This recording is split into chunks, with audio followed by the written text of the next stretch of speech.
Let's say you guys want to get into drones. The problem is that there are a lot of drones to pick from. Today on the show, we're going to check out what are the different options that you have so that you can make the best investment for whatever it is that you would want a drone for in the first place. On the show today, we have Drone Enthusiast Andrew Santos. Welcome to the show, Andrew. Hi, Carlo. Thank you for inviting me. Of course, it's a pleasure to have you. Well, first, with your experience, what got you into drones? Well, Carlo, I've always been fascinated with flying. When I was a little boy, I've always played with paper airplanes. Now, of course, as I grew up, I've seen drones getting introduced into the market. However, I've seen that they're pretty big. You know, they would take up quite a fair bit of space in your car. First generation of drones, they're like this big. Exactly. So if you're going to go out of town, if you want to bring your drone, You need a pickup. you need a pickup. Basically, it will take up all the space. So there was a point in time when, a friend of mine was posting videos of very nice shots, right? And we knew he was using a drone. But I thought he was using one of those big drones. Industrial, Exactly. enterprise-grade drones. Exactly. So he came to visit me, and I said, "Oh, those are nice videos that you were taking. But you didn't bring your drone today." "Oh, I did." I said, "Where?" And then he pulled out this little camera bag, and I said, "Your drone is in there?" And then he showed me the drone, and therefore that got me very interested in finally buying my own drone.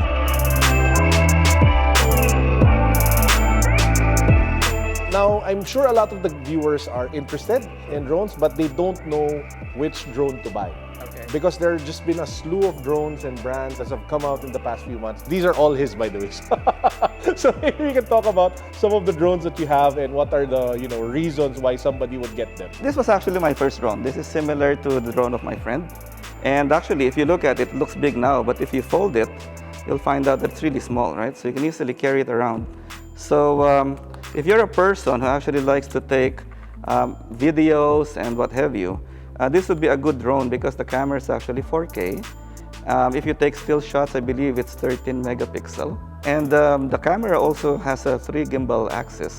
So it's very stable. It can actually hold its own even when there are strong winds. So this would be a good drone with a good camera for those who really want to take good shots, cinematic shots. And the battery life is quite long, 27 minutes. So if you're doing wedding videos, at least it stays on the air a little longer. At some point in time, DJI introduced another drone, and it was this one. That's really small. The main selling point was it's more of a consumer drone.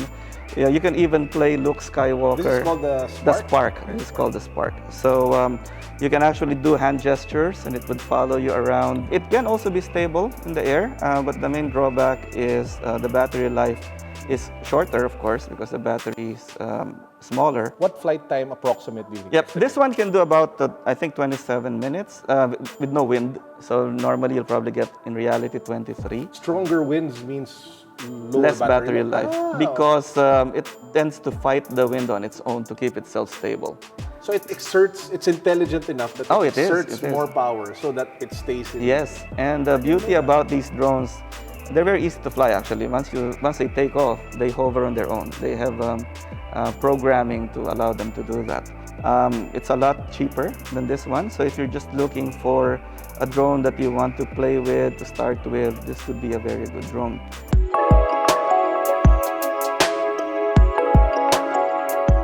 DJI also introduced this beautiful thing here. It's called the Mavic Air. It's smaller than the Mavic Pro. It's smaller than the Mavic Pro, and when you fold it, it's actually smaller than the Spark. Oh. So let me see if I can do that. So this came out also just this year. Just this year. And I think while you're folding it, one interesting trend that we're seeing is really the consumerization of the drones, right? They're becoming smaller and smaller. They're becoming friendlier and oh wow. Let's see, it's even smaller than... Also, this one doesn't fold up. No, this one doesn't fold up.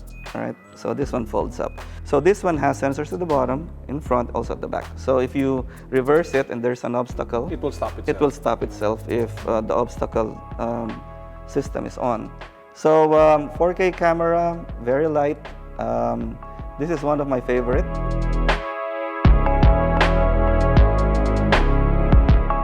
Then we have two other drones here. So This one really caught my attention earlier when you brought it out. Exactly. Because I thought it was like some sort of battery pack. I didn't know it was actually a drone. It's called the Hover Camera Passport.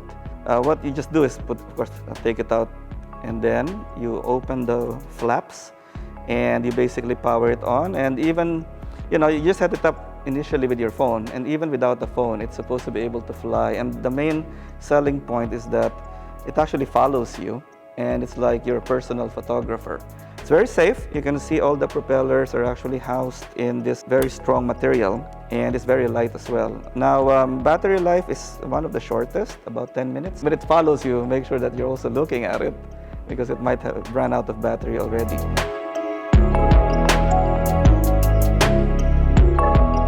The last one is this cute thing. Which just came out, I think, a few months ago. It's called the Rise Tello.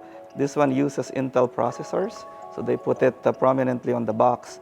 You can actually fly it indoors. Of course, still be careful, but based on experience, it's quite stable. Some drones, when the light level is quite low, they actually tend to drift. This one can also drift a little bit, but because it's so light, you can easily regain control. I also noticed it wasn't published as a feature, but when it nudges something, even maybe with this force, the motors tend to turn off immediately. Maybe it's a safety feature, I don't know. And the thing would basically drop. But so far, it hasn't been damaged. So if you're a beginner and you just want to try your hand in controlling drones or see how it works, I would recommend trying this one out. You basically have to control it. How much is this one?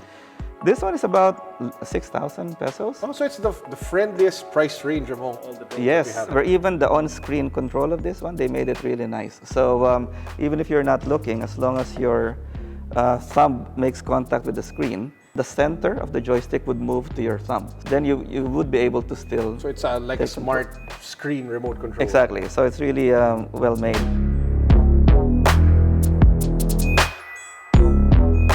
Many of them would come with propeller guards. So if you're really in an open field, you have to use your judgment. Maybe you don't need this. But if you're, let's say, flying in places with many trees, tight spaces, it's still better, I guess, to install the guards.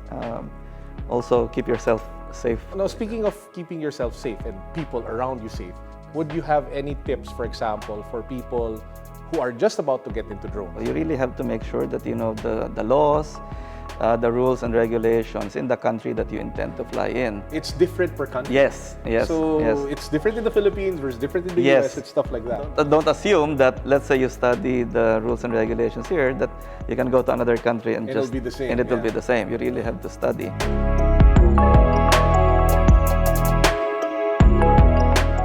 Just to add, having some experience with a drone myself, you really have to spend time practicing and learning it, because it's not just, while it is intuitive, while it is something that you can learn, it takes a while for you to be able to get the hang of flying drones, especially if you want to do it for videography purposes, because you have to learn how to fly before you get the feel of how to actually take the shots. Exactly. Right? Just have fun and be responsible, and because as a drone pilot, right? I mean, it's just a smaller aircraft, but in reality, it's still an aircraft. It's an aircraft. Yep. And it has a camera, and it can take videos and shots of people that don't want to be. Exactly. So you have to respect that as well. Yes. So thank you for being on the show, Andrew. It's definitely been very welcome. educational and informative for a lot of our viewers. Yep. Welcome and thank you. So when it comes to drone, guys, always remember that not all drones are the same.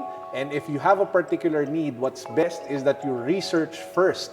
Take a look at all the videos, make sure that you check out all the tech blogs, the tech sites, watch shows like this one, so that you can find out which drone is for you.